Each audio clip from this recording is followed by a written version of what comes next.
Stephen had an unfortunate encounter with a Nazi officer on his way to work today. The young Stephen showed his disdain through a contemptuous look. The arrogant officer, looking for trouble, demanded to see his identification. Stephen produced his papers, but the Nazi officer struck him hard across the face. Shortly after, the officer left, and Stephen's boss immediately came over, fired him on the spot, and told him to leave immediately. Just like that, Stephen was unemployed. Through a friend's introduction, the now jobless Stephen joined the Polish First Army. This was a group of young, idealistic, and passionate youths who joined the resistance to fight the invaders. These young people, who had never been on a battlefield, initially faced the enemy with curious excitement, some even smiling. However, this soon turned to fear. The young man at the front was quickly shot through the chest. After a thrilling battle, they managed to rescue the captives and achieve their first victory, but their luck didn't last in the following days.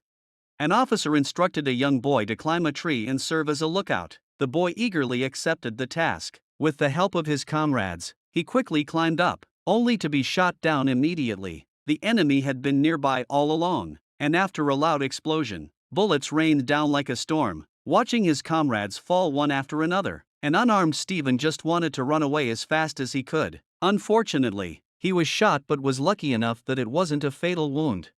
Late at night, Stephen woke up to find no enemies around and thought of his mother and younger brother. He made his way home but collapsed from exhaustion. He was eventually found by the resistance and taken to a hospital. His girlfriend, after confirming that Stephen was not in any immediate danger, reluctantly returned to the camp to help other wounded. Suddenly, they heard the roar of aircraft overhead. It was enemy bombers heading towards the hospital.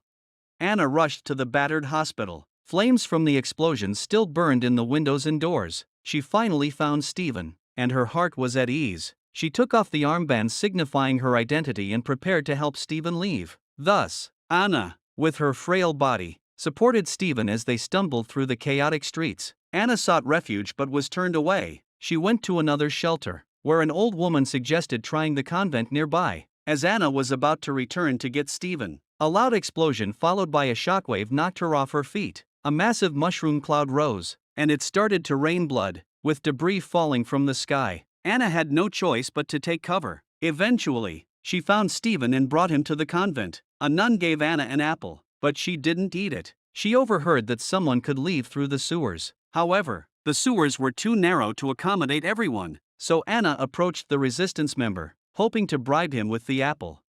After much effort, the resistance member agreed to let them cut in line. With the cover of the resistance, they finally reached the sewers. They walked forward in the dark, unsure of where they were going. Eventually, they were rescued from the sewers and brought to the city center. Covered in mud, the two supported each other as they walked, out of place in their surroundings. Finally, they reached the shelter.